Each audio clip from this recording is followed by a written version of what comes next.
guys, it's your girl Samantha here, and I just wanted to go over this story that I have been following. I'm a little bit behind on my videos just because I haven't had a quiet place to record them. So this is taking place around Baltimore County, and this was published 2 days ago. It says, here's what we know in the case of young sisters Gianna and Amina Vicosa. So 7-year-old Gianna Vicosa wanted to be a scientist. Her 6-year-old sister Amina wanted to be a veterinarian. Those dreams will not be fulfilled because police believe they were killed Thursday afternoon in a murder-suicide involving their father. Here's what we know about the nearly week-long situation involving Robert Vicosa, his 2 daughters, and former co-worker/friend Tia Bynum. Vicosa and Bynum knew each other for at least 10 years and worked together in the Baltimore County Police Department. Vicosa was demoted and then fired from the department in August. Bynum was suspended earlier in the week. The tragedy that occurred yesterday was beyond horrific, Baltimore County Police Chief Melissa Hyatt said Friday on Twitter. This was a selfish and senseless act of violence that has shaken us to our very core. While residents in Maryland and Pennsylvania, including our very own law enforcement community, struggle to understand why, we offer our deepest condolences to the families, friends, and co-workers of those directly affected by this atrocity, she said. So Robert Vicosa invited, so this is how I began this whole crime spree. So Robert Vicosa invited his estranged wife to his house. Police say Robert Vicosa invited his estranged wife to his house November 12th to celebrate her birthday with their daughters. And this was under the pretense. This is what he pretended he was going to be doing. And that's how he got his estranged wife to the house with their daughters. So over the course of roughly the next 36 hours, Vicosa restrained his wife in the basement, forced her to take drugs, threatened to kill her and the girls, and repeatedly raped her. Vicosa allowed his wife to leave the Windsor Township house on Sunday, but warned her that there were tracking devices on her car and cell phone.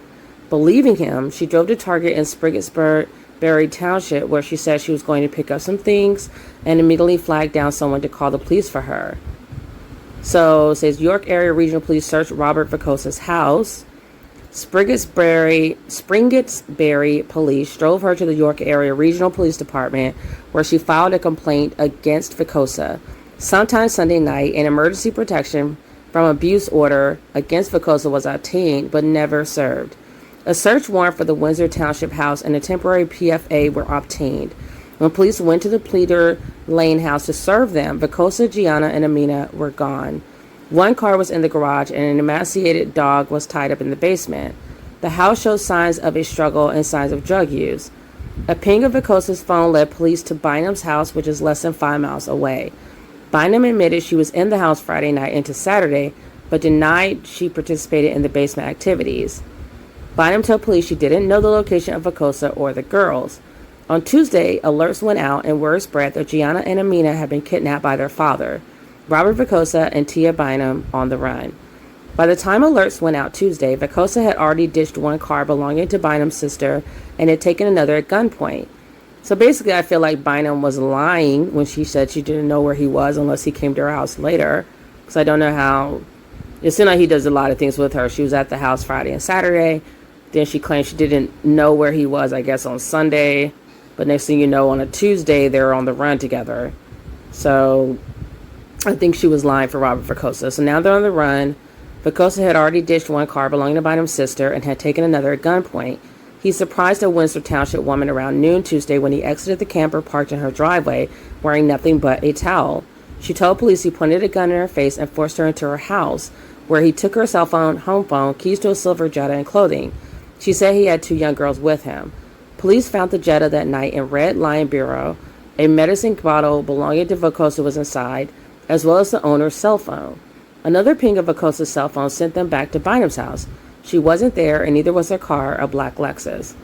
Wednesday afternoon, Vicosa and Bynum carjacked a man in the Cockeysville, Maryland area. They had him drive the group around Baltimore for several hours. The man was dropped off uninjured, and they drove off in his gray Ford Edge. Vicosa, Bynum, 2 girls crashed in Smithsburg, Maryland. Pennsylvania State Police saw the Edge being driven south of Waynesboro toward Maryland. The driver ignored an attempted traffic stop. Maryland State Police picked up the vehicle after it crossed the state line.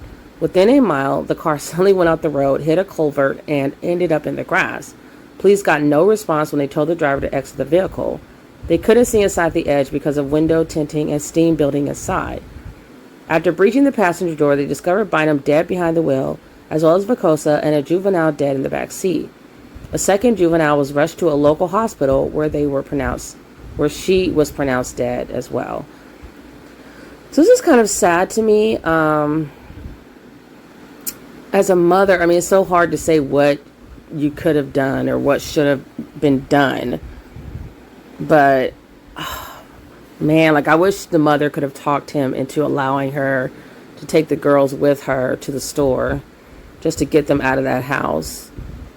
So it says all 4 died of gunshot wounds. Police haven't confirmed the identity of the juveniles, but believe they are Gianna and Amina. Wow. That is heartbreaking. Really, really sad story. Domestic violence is no joke. I don't even know what the mother's name is. I was getting kind of confused with the different names that they were saying. Sorry, one second.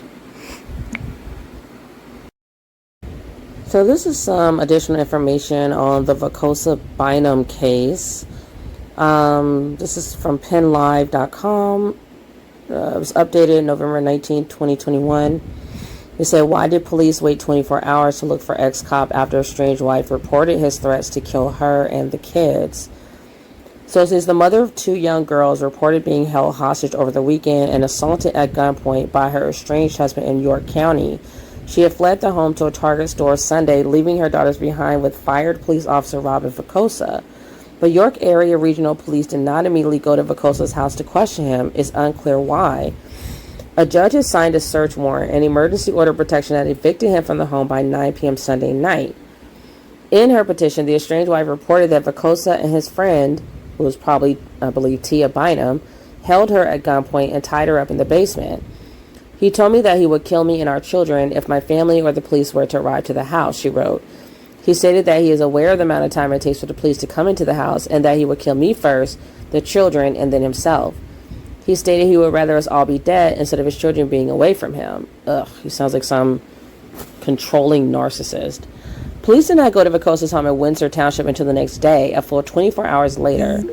By then, the ex-Baltimore County police officer and the girls were gone, according to court records. So they could at least put a car on the house just to keep watch, even if they didn't want to show up at the house, so he wouldn't kill the girls. They totally botched this up. Police searched for Vicosa and found he had used his phone at a former colleague's home, Sergeant Tia Bynum. When police visited her on Monday, she admitted being in Vicosa's home over the weekend, according to court records, but denied knowing where he and the kids were. Police left her home and apparently did not monitor it for Vicosa. Gosh, see, another mistake, another misstep. So she said she was at his house all weekend. You pinged his phone as being at her house. You know they both got fired close time period. And you leave her house and don't even keep a car on the house. And it says, so eventually, Vicosa and Bynum were eventually able to get together and flee with the girls. So an extensive manhunt ensued. Vicosa and Bynum were charged with crimes, but they never faced justice. The ensuing days-long manhunt ended in tragedy Thursday when Vicosa, his alleged accomplice, and both girls were found fatally shot in a crashed vehicle along Ringgold Pike in Smithsburg, Maryland, after police tried to pull them over. Police told reporters they believed it was a murder-suicide by Vicosa, a horrific ending, not unlike what the estranged wife outlined in her protection from abuse paperwork 4 days earlier. The gut-wrenching conclusion has some people asking questions about the apparent delays in police responding to the estranged wife's initial report and a potential missed opportunity at Bynum's home. Police from the initial responding agency will not take calls from Penn Live, I bet they won't, Friday to answer questions about their actions. So television station WJZ in Baltimore unearthed some new details about the traffic stop Friday in Maryland that ended the manhunt. Investigators believe the stolen sports utility vehicles driven by suspended police sergeant Tia Bynum was still moving when the shooting started inside the vehicle, Maryland State Police told WJC. The shooting also occurred less than 30 seconds after Pennsylvania State Police tried to initiate a traffic stop Maryland State Police told WJZ on Friday the vehicle then crashed into a fence line at a creamery. A spokeswoman for the Maryland State Police, Elena Russo, said Maryland troopers surrounded the car and tried to make contact with the occupants. Our crisis negotiation team made several attempts to contact the occupants of the vehicle, Russo said. After receiving no response and low visibility inside the vehicle because of a thick layer of smoke that was contained in the interior of the vehicle, police made entry into the passenger side. Troopers found Bynum in the front seat and Vicosa in the back seat with the girls, 6 and 7-year-old Amina and Gianna. All four suffered fatal gunshot wounds. 4 weapons were found inside the vehicle, 1 Glock, 2 9mm handguns, 1 in front and 1 in the back seat, and 1 assault rifle in the back seat, according to WJZ. Maryland State Police told WJZ they believe Vicosa fired the shots that killed his daughters and Bynum and then shot himself. Police told Penline they were still working to confirm that. While York Area Regional Police were not available to answer questions Friday, court documents obtained by Penline fill in some of the gaps in the timeline of the multi-day, multi-state manhunt. According to Vicosa's arrest warrant, his wife first met York Area Regional Police at 3:48 p.m. Sunday at the Springettsbury Police Station. She was taken there after running into a Target in East York and asking an employee for help out of fear her husband was following or tracking her. Vicosa's wife arrived at 4 p.m. for an interview at the York Area Regional Police Department, court records said. During this time, she detailed how Vicosa held a gun to her head Friday night, sexually assaulted her, bound her, and forced her to smoke marijuana and snort a crushed OxyContin tablet. It is unclear what actions police took next, but they didn't execute a search warrant obtained Sunday night from Vicosa's home until 3:30 p.m. Monday. York County property records showed the home was bought in October 2016 for $220,000 under Vicosa's wife's name. Police went to the house Monday in part to serve a temporary restraining order Vicosa's wife had filed against him, according to a search warrant returned for the Pleader Lane property. In the basement, police said they found an emaciated and malnourished pit bull tied to a banister. The dog had no food. Oh my gosh, they're so worried about the dog. No water, and was kept tied up in the basement with the busted out back door amid 30-degree weather. About 2 hours later, they probably would have moved faster if she said the dog was there starving to death. But I digress. So about 2 hours later, York Area Regional Police visited Bynum at her home in 245 Azalea Drive in Windsor Township. After Vicosa's phone pinged there, court records said. Bynum answered the door with a gun on her side and allowed police to search her home for Vicosa and the kids. How is she fired from the police department? They're charged with crimes. How does she still get to have a gun on her hip? It's ridiculous. The next day, police received reports of a kidnapping around 11:50 a.m. Tuesday at 40 Hassan Road in Red Lion, according to court records. The woman who lived at that address reportedly told investigators Vicosa pointed a handgun at her and forced her to turn over the keys to her 2014 silver Volkswagen Jetta. Vicosa and the girls got inside and took off, police said. At one point Tuesday, York Area Regional Police said they were close to putting out an Amber Alert. So full of crap. Give me a break. You close to putting one out? You should have been put one out. However, police said Wednesday they canceled plans for one when the Jetta turned up abandoned, with Vicosa's medication and cell phone still inside. Police say they never put out an Amber Alert because they did not believe they had enough definitive information on what vehicle Vicosa and the girls were traveling in at any given point. So can't you just put one out saying these girls are missing? You can't put one out with their pictures? Why does it matter what car they're in? So Bynum and her Lexus G35 disappeared between Tuesday and Wednesday when police went back to her house, court records said. Police concluded she, Vicosa, and his daughters were traveling in it for a period of time. Both Bynum and Vicosa were considered armed and dangerous, and police said the girls were in extreme danger. Vicosa was with Bynum when he carjacked a man at gunpoint Wednesday afternoon in Cockeysville, Towson area, according to Baltimore County Police Chief Melissa Hyatt. They're all over the place. They're in rural Maryland, they're in Pennsylvania, they're in the Baltimore areas. This is crazy. And no one can catch them because they didn't put out any kind of alert that these girls are been kidnapped. The pair forced the man to drive them to several locations around the Baltimore metropolitan area before they freed him uninjured, police said. It remains unclear whether Vicosa's daughters were present during the carjacking. Of course they were. Where else would they be? York Area Regional and Baltimore County Police continued to plead without success for the safe return of the 6 and 7-year-old girls. The bad blood from Vicosa appeared to stem from a child custody dispute, but it's unclear when the couple separated and whether there was ever any legal documentation found about their split. But on October 21st, a York County judge approved a stipulated child custody order for Robert Vicosa and his wife. At that time, the couple appeared to be getting along. Judge Andrea Marseca Strong even praised the couple for agreeing to that arrangement. The parties, to their credit, have reached an agreement to resolve their issues, the judge wrote. The directive barred the parents from disparaging one another or any other family members in front of the children, or of talking about their personal disputes when the girls are present. The parties and their significant others shall conduct themselves civilly at all custody exchanges, as well as any time when together in the presence of the children, the order states. Both parents were supposed to have custody of the children several days each week. A holiday schedule had been worked out. The order also stated that the welfare of the children was supposed to be a prime consideration of both parents. The tragedy that occurred yesterday was beyond horrific. This was a selfish and senseless act of violence that has shaken us to our very core, the Baltimore County Police Chief tweeted Friday. So she can't even be bothered to do a press conference. You're just writing words. While residents in Maryland and Pennsylvania, including our very own law enforcement community, struggle to understand why, we offer our deepest condolences to the families, friends, and coworkers of those directly affected by this atrocity. Oh, they failed these kids.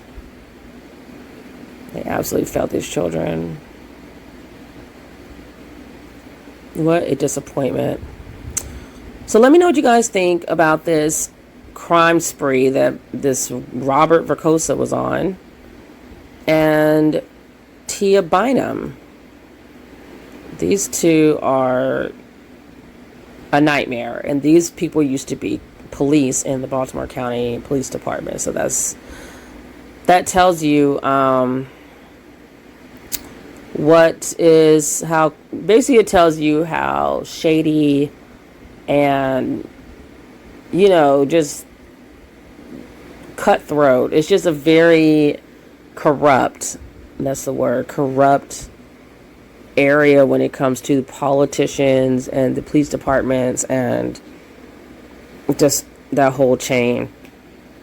The area just needs a whole makeover. It needs a lot of help, as does a lot of predominantly black cities. So okay, so rest in peace to the girls. My heart is and prayers is with the family, especially the mom. That's horrible that she lost her daughters. It's just sad, like it didn't have to end this way. And this Tia Bynum, she is trifling. She was right along with him, letting him do stupid shit, and she just completely condoned it. And that's a mammy. If I've ever seen one, it's like, how could you be a part of this? This guy was off the rails, and this female just enabled it. She just helped him continue his crime spree, and it ended up with these girls being murdered. I mean, she should have helped the cops right then. She knew where he was when they came to her house. But you know what? I mean, I guess she got what karma she deserved, because she ended up dead at the end of it all. But so make sure to like, share, and subscribe, and leave your comments below. And I'll see you guys in the next video. Peace.